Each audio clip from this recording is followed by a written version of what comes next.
آهنگسازی که ایرانی نبود اما تاریخ ساز موسیقی ایران شد، یک بیجانشین، یک اسطوره، کسی که موسیقی ایران رو با احساسش دگرگون کرد و هرچه ساخت خاطره ساز شد. خواننده های ایرانی رو پرورش داد و تبدیلشون کرد به بهترین ها. زیباترین آهنگ های آزادی ایران رو ساخت. سالها با خط به خط ملودی هاش عاشقمون کرد. ریشه ایرانی نداشت اما جزوی از ریشه ایران شد. هنرمندی از سرزمین بغض و عشق و صبر، مردی از دیار کابل، ستاره دنباله‌دار موسیقی ایران.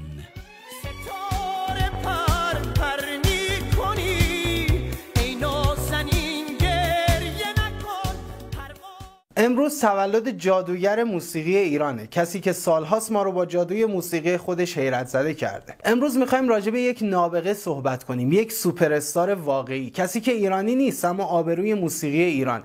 فرید زلاند، متولد 9 مرداد ماه 1334، پسر آهنگساز معروف افغان استاد جلیل زلاند و خانواده‌ای که همه هنرمند درجه یکن.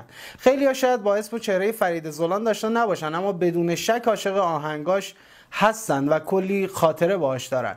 میخوایم سری بزنیم به ماندگارهای فرید زلاند که کلی باهاشون خاطره داریم، اما قبلش بگم که به طور قطع با شنیدن آثارش حیرت زده میشید. ای خالق هر قصه من، این من و این تو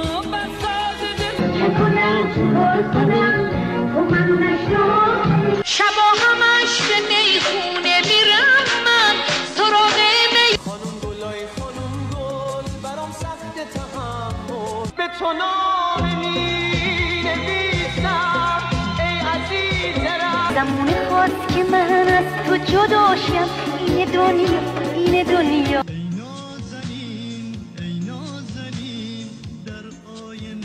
تو ای بال و پر من، رفیق سفر من، اگر که جای دل دریای خون رو میکنم به آینه.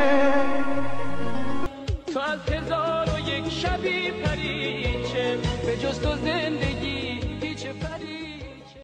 شهر عشق و کوله باره من بیاوره همیشه مؤمن.